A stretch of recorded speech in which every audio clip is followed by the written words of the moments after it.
Hey guys, it's Navinad. I'm gonna be playing just some.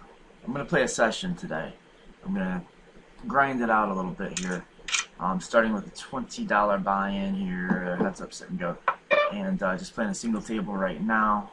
Probably gonna do some other things later, but I wanted to really kind of hold myself accountable for making the best play that I know how to make at every step. So, kind of the experiment that I'm doing here is I want to know if narrating these spots is going to help me to kind of focus on them, or if it actually is going to be more of a distraction. So Queen 4 offsuit. I think it's close, but I would defend it against a min raise. I think against the 3x it should be a fold. Queen 4 suited I would call with no information. I mean, this is a second hand. And maybe like Queen 7 offsuit I would call. King 6 seems like a pretty standard open. Yeah, pretty obviously, I guess.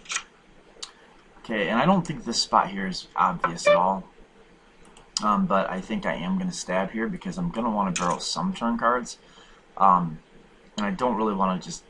It hits my range much harder than it should hit his range. I mean, that can't be completely known until there's some kind of a 3-bet dynamic. I mean, if he's just never 3-betting, then it could be that hits his range as hard or harder than it hits mine. But assuming he's going to be 3-betting his big hands, then that definitely hits my range harder. So we have range advantage and not a ton of showdown value. And our showdown value that we do have in the form of king high is not very robust, meaning that even though if we could just check back and go to directly to showdown and not have a turn and river, checking back would probably be best. I don't want to give him a chance to realize equity for free when there's not a huge upside to it. The upside would be what, like inducing turn bluffs, but are we really going to be happy even to call if that, if a brick comes on the turn with king high? Probably not. So, and the only other upside would be not running into a big hand, but I feel like if I check back there, I'm going to have to call it anyway. So yeah.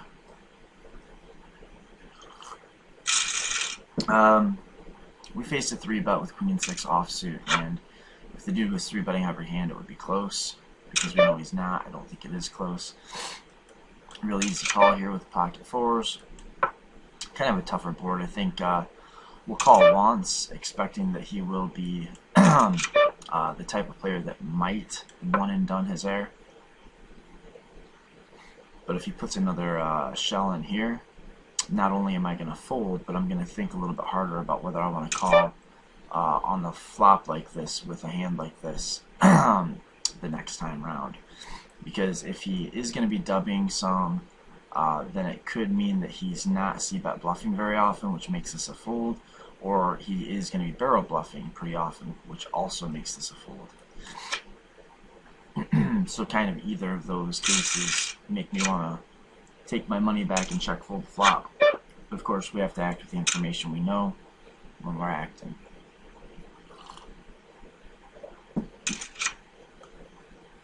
Very similar kind of marginal spot. We've got range advantage. Should be pretty hard for him to hit this board. Certainly not hard for us to hit it, or as hard.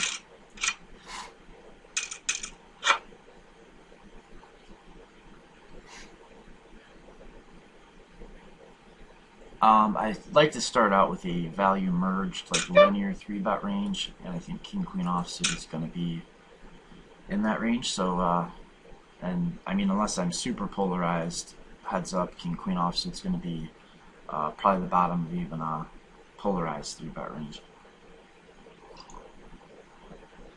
So I guess King Queen offsuit is just pretty much always a 3-bet heads up.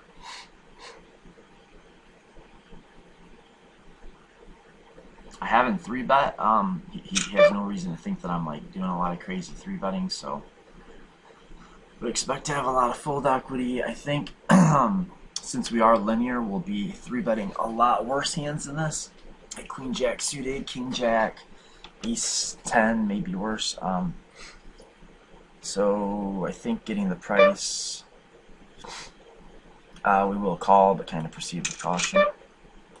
Like, we'll just be check folding an awful lot, but I think with the bet size and the fact that we, you know, we've got a hand that does play pretty well, even in a 4-bet pot.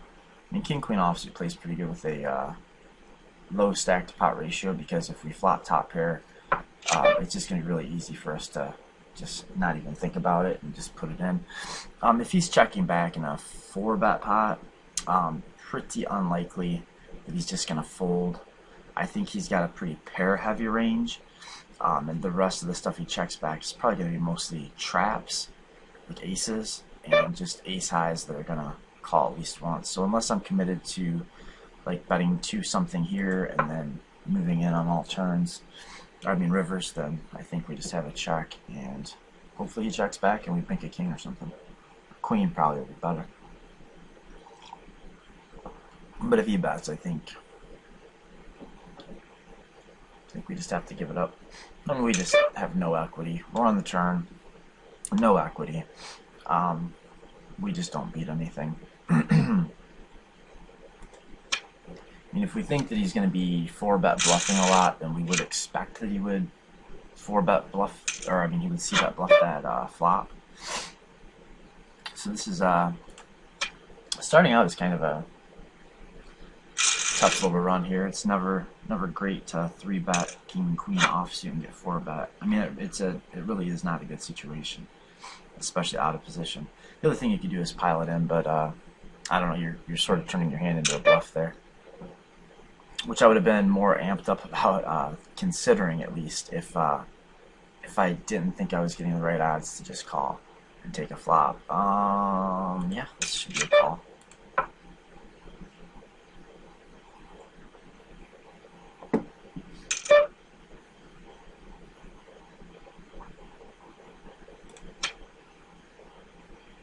If we thought that our opponent was pretty c-bet bluff one and done heavy, we could consider making a float there. Or if it turns out that this guy has a very polarized c-betting range, which could be the case, especially based on the check back. You know, if like he's checking back ace king on a raggedy flop, then we can start to try to abuse that by bombing turns when he checks back and check raising some flops.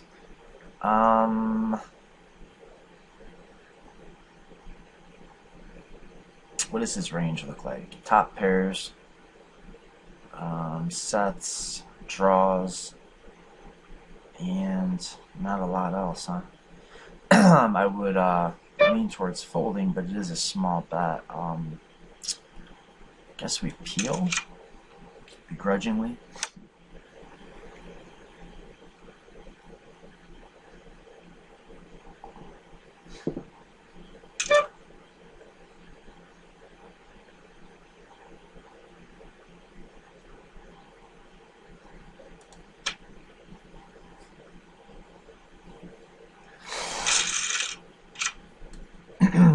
Not seeing anything really terrible from villain that looks super exploitable, but I'm definitely gonna swing my attention that way. If we're gonna be 3-bet calling a 4-bet with king queen, then we probably should be 3-betting some stuff that we don't call a 4-bet with, like king 9 suited.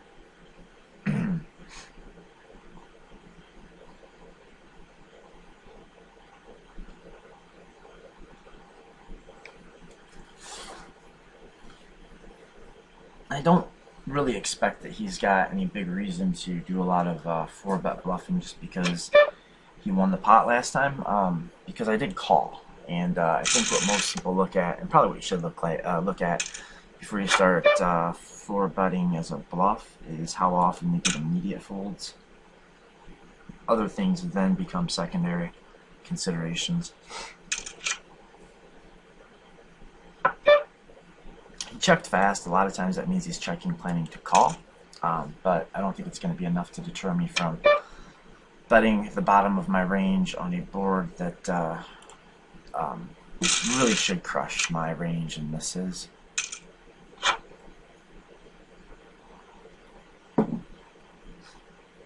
Also with the king-queen hand, when we 3-bet, if we expect that villain's decent, then we can think that maybe he's 4-betting a polarized range. If we knew that, though, really it would be an argument for calling, for sure, with the king-queen offsuit, but it would also be an argument in favor of bombing the turn. So, I'm not sure that I handled that whole situation properly. There were definitely some what do I want to say? Every street was probably pretty debatable, other than obviously checking the flop. I mean, I could have folded, I could have called, or I could have jammed pre-flop. I think all of those were, reasonable options, and I could have bet the turn or not. Also reasonable options. It just hits our range, so we're just gonna bet it. Probably gonna be kind of one and done mentality on this. I think the only hand I might be tempted, or the only card I might be tempted to fire another shell at would be like a Jack of Diamonds, because it would give me some equity, and if he just check calls here, I'm going to discount his flush draws a bit, because I would expect he check raises with at least some of his flush draws. Yeah, but most of the time, I do expect he's just going to fold here.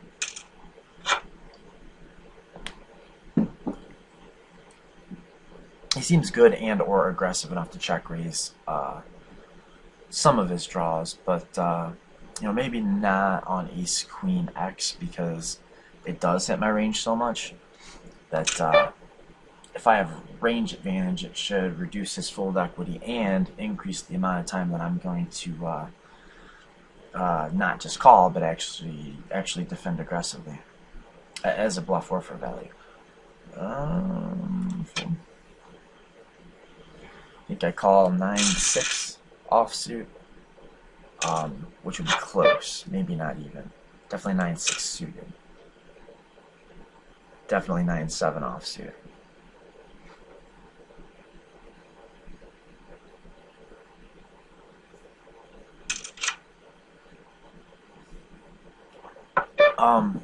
He's been folding a ton when the board is dry and crushes my range, and I've been c-betting a lot, and I think he's pretty aggressive, so I think the hands that I'm likely to get action from on this flop are going to be hands that either have me in bad shape, like sets, 2-pair, or hands that would at least check and call on the turn if I check back the flop, and maybe give me another street of value on the river. Plus I give him the opportunity to bluff, which is usually a good thing. Now that the 9 comes off, I'm not sure it was, but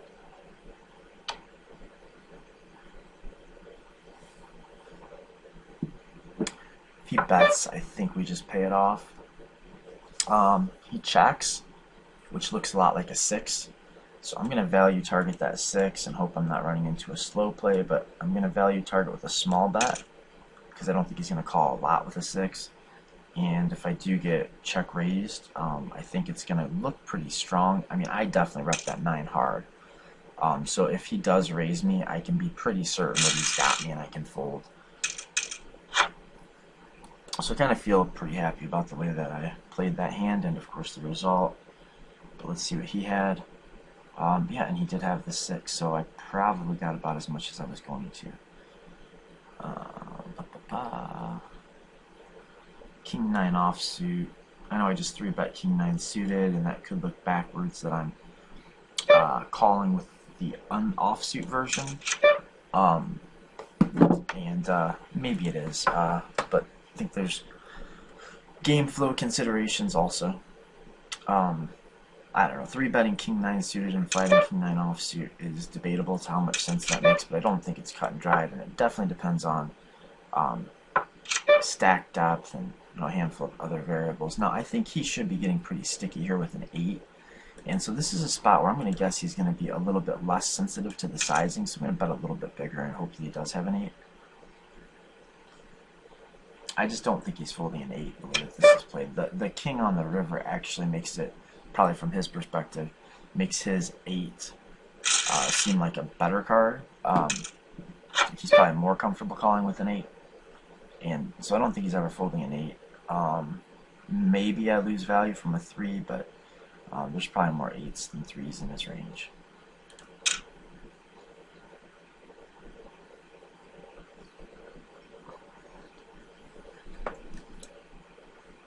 If he 3-bets me here, I might kind of consider that I took my time a little bit before raising, and if he 3-bets, it may be that he's thinking about my timing.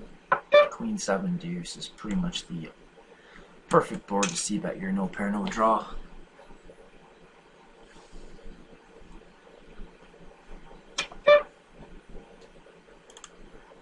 Queen 7-2 rainbow is like the quintessential dry, hard to hit flop. So the player who had the best hand pre-flop, or the biggest, the not widest, but the least capped range pre-flop usually ought to pick up the flop when it's pick up the pot on a Queen 7 deuce flop, especially rainbow.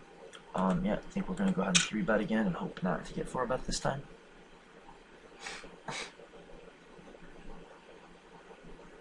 If he does 4-bet me, I'm going to be a little bit more inclined to just jam, because, first of all, because of the way that the first hand played out, and knowing that he doesn't have any like obvious leaks that I'm going to be able to take advantage of from out of position. And now let's just hope that he was tanking, thinking about folding, not tanking, thinking about raising, and take advantage of my range advantage and the fact that I will pick up equity on some turns if he does call. The worst thing obviously is if we get raised, but yeah, it's a bummer.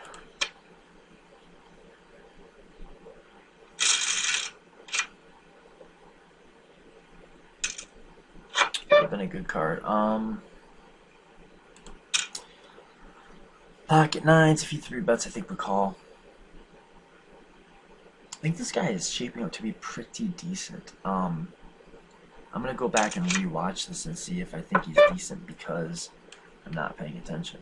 But I don't notice any big leaks. I think we can get value from draws, we can get value from ace highs, we can get value from smaller pairs. And, you know, it's not awful if we just fold out, you know, like a queen jack or something like that.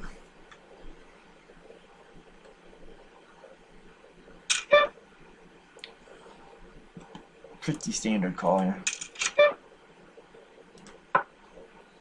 I think we check call with 4-5-7 and ace XX of clubs. I think we're gonna float on a board that he's likely to bet all of his air on.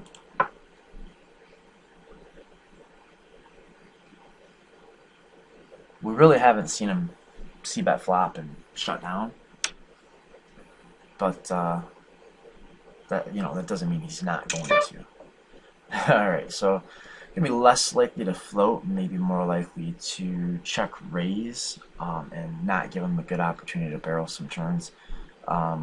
It's not a like tremendously scary card that he should be taking advantage of and betting his air with. Although of course it shrinks up my 7s and 5s.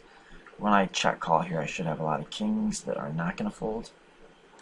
And so I think that, yeah, I mean, what are we going to do, really? We just have to check fold.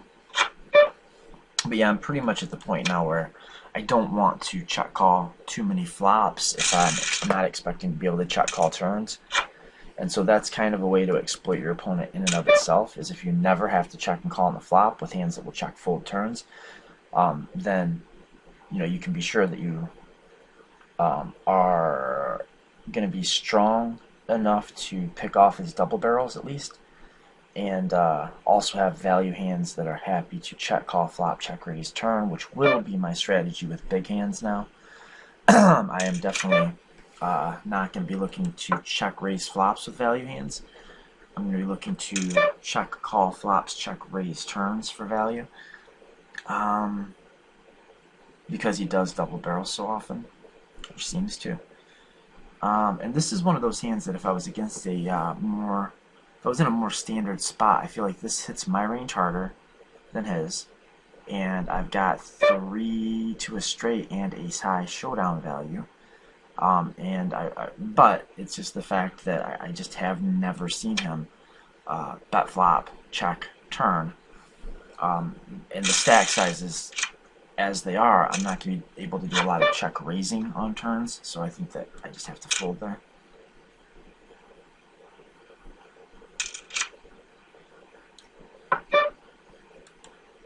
Okay, he has seen me check back top pairs, so I can definitely bet this top pair a little bit more happily. Plus, there's more second best hands that'll give me action. And I can feel a little bit better about facing a raise. That was probably one of the worst cards. It shrinks up his second best hands. It takes some of his second best hands and turns them into better hands. So it makes it less likely that I'm ahead and less likely to get value when I am. Okay, so now like all of his draws got there, other than the spade draw. I could see him doing this with an ace, if he had like the ace X of spades, or even like a really weak ace. I don't think that he's checking here, planning to fold, but I don't know what that means. I think this is kind of nitty, but yeah, I mean it could be that he has a 7 or a jack here, and I miss value. But the board ran out pretty scary. I would have had to bet pretty small, I think, to value target those hands.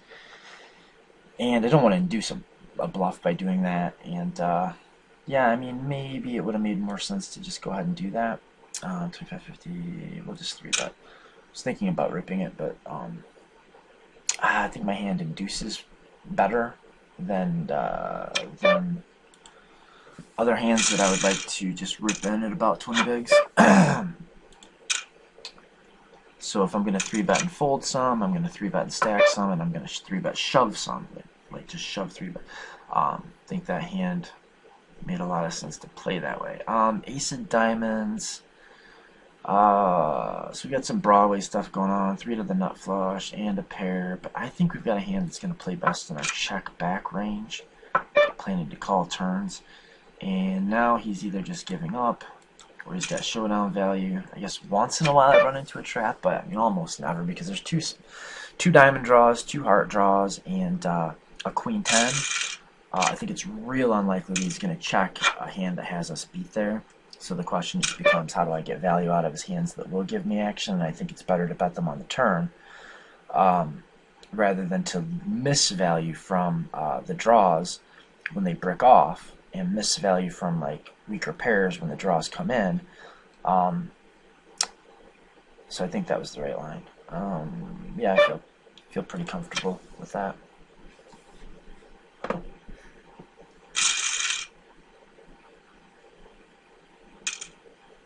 So part of the experiment here is I want to know if while I'm narrating, 'cause sometimes I narrate as I'm playing, sometimes I play and then go back and narrate over top of it. But I've never really looked and seen like where I feel like I'm playing better. I can see arguments for both. You know, having to talk through this stuff could definitely help you concentrate on it, but it could also stifle how well you're able to concentrate. So I think probably my theory is talking through these hands is going to help me to play at least my B game rather than my C game, but may stifle me from playing my A game. Okay, so we think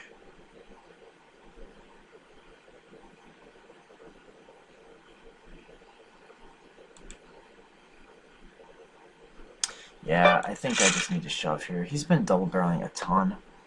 I do have some equity, and I think he's going to dub all of his draws here, I'm guessing. So maybe he can even fold like, I don't know, a pair of 4s or pocket 7s, a weak 8 maybe. And also I just don't know how I'm going to get it to showdown and win with it any other way unless I just happen to bink the 5. I think that's what I was looking for. The wheel anyway. So check raising, like check calling flop, check raising turn, I think is going to be the best way to play my big value hands. Like I'm going to want to do that with a pretty polarized range against him. But I also think I could check raise bluff some flops and be a little bit less inclined to check raise for value on the flop unless it's like a wet textured board. So I'm going to be check raising polarized range on the turn after check calling the flop, but it's going to be value heavy. And my check raising range on the flop is also going to be polarized, but probably more bluff heavy.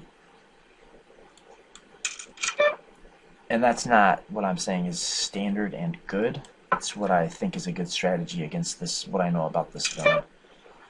Okay, so this is going to be definitely part of my bluff check raise range here. 6, 7, 8 blank jack. 6, 7, 8 blank jack. 3 hearts. Board that's kind of hard for him to have a lot of big hands on. Yeah, 2 overcards to a 7 if he decides to peel like ace 7.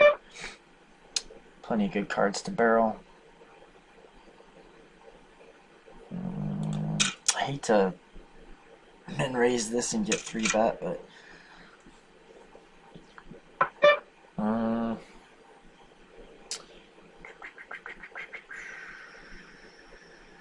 I don't know if I want to just try to fold his equity out here or try to get this to showdown. Usually that depends on how likely he is to bluff the turn and then not barrel the river, but I'm not sure at this point.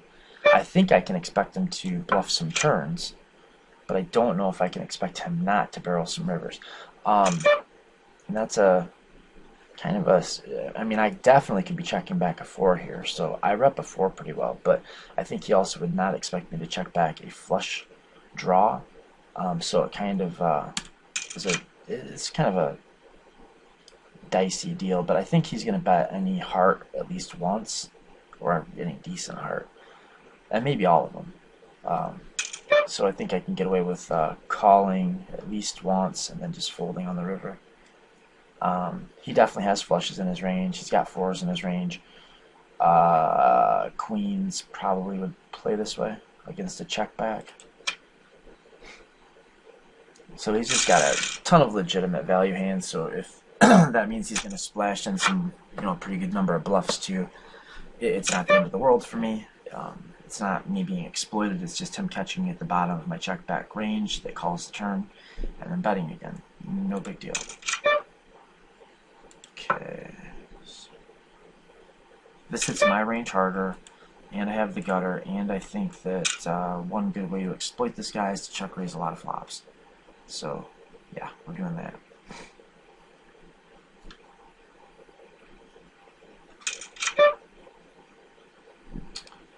And if I'm going to blast it in with any on any turn cards with just the gut shot, I think this is probably the best one. I definitely rep a lot of big hands here. I can definitely have a straight draw that just became a straight. I can have a lot of 2 pairs, like King Jack, I guess would be about the only 2 pair that would make sense. Tons of sets. So, yeah. And I had equity if I'm called. And I do expect that he's not going to be real happy to call. When he's probably calling that check raise with like his biggest second pairs of 10s. And his jacks, the king puts an overcard to both of them. So yeah, I feel pretty good about the way I played that. I min raise C3X's. I'm kind of towards the top of my open range, and he is 3-betting quite a bit, and he may be getting a little frustrated, which could cause him to 3-bet more. So I do think we'll call. Pretty good flop for my hand, so we're gonna peel it kind of quick. Really good turn for me. And is it that good? So he should be super polarized between 10s and air.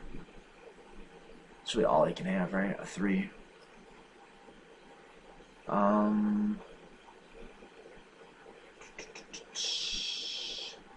Guess he could have any pocket pair that he 3-bets.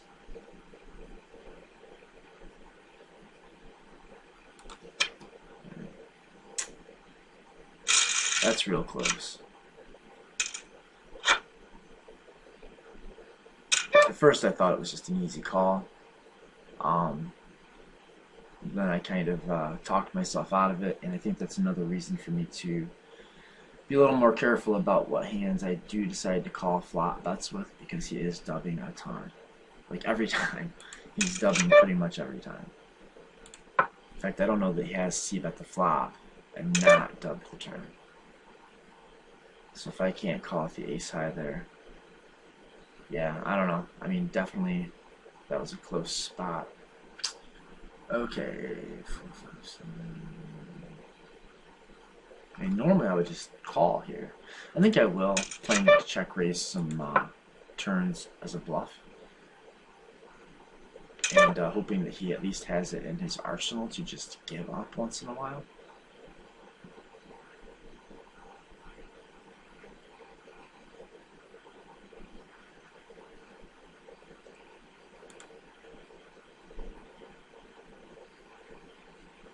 I think I'm going to rip it for value. Could definitely look like a bluff, like a semi-bluff. I don't know what else I would do. Check call and then hope for the ultimate brick river. Yeah, if I'm check calling that flop, I think I have to check rip this turn. I'm not saying that you always have to stick with your reads, but you either have to stick with your reads or reevaluate them. Damn it. Alright. It did look bluffy apparently. And I think we've got him a little bit flustered. So that's going to make me want to bet a little bit thinner for value and be willing to get stacks in pre-flop a little later. But to not open too many hands that I'm going to have to fold to a raise. Yeah, I had a feeling he was about to go into jam mode. Said nice. Let's see.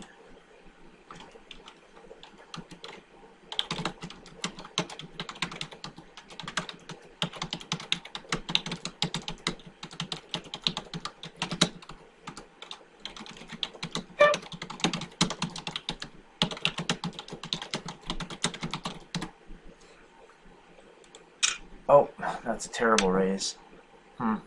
Bummer. Hopefully it looks super strong and he doesn't spaz shove. Shit. That's we can call. I think we can limp in if we're going to have a limping range. This can be in it.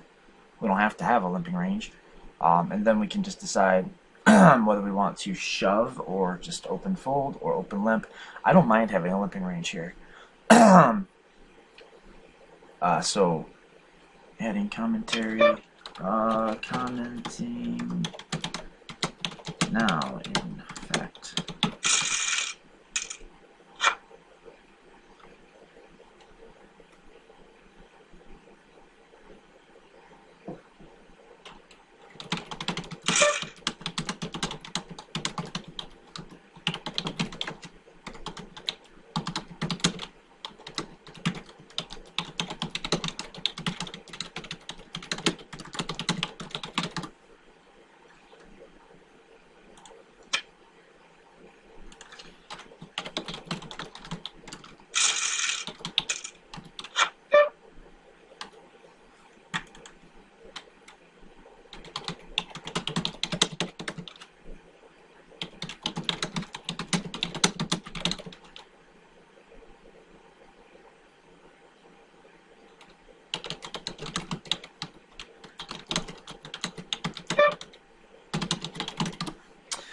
I don't know if you're able to read the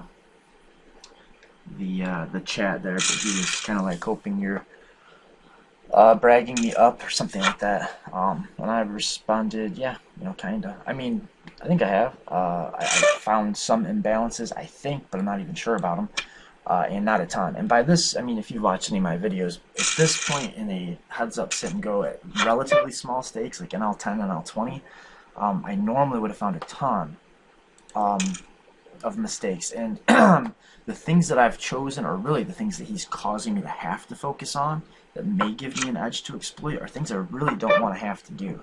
I mean, it's really uncomfortable to have to go to such lengths to exploit somebody. If you have to go so far as to check, call, check, raise a polarized turn, a polarized range on the turn, and you really have to make sure that it is value heavy, and check raise a little more often on the flop, but make sure you're doing it with the right hands and that you're a little bit value heavy. If I have to think that hard about how I'm going to try to get an edge in the match, then the dude's a damn good player. I think he's super good. If I'm just thinking these things out more than he is, and he's just kind of on autopilot, then he may definitely be better than me. And in fact, what I hope didn't just happen is I hope I didn't just wake him up and now he's really going to start trying to play more of like a equilibrium game against me. The good thing is the exploitative adjustments that I've tried to make should be pretty hard for him to pick up on. I mean, I wouldn't expect that he's just going to like realize that I'm check raising and check raising the turn in an attempt to exploit some tendency. But kind of flat. This is sick. Gross. 10 big blinds. Jack 10 offsuit.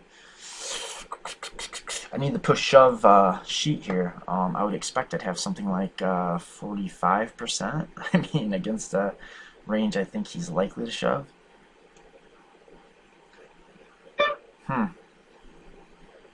Brutal spot. Brutal spot. Damn. Take it down, sir. Gross.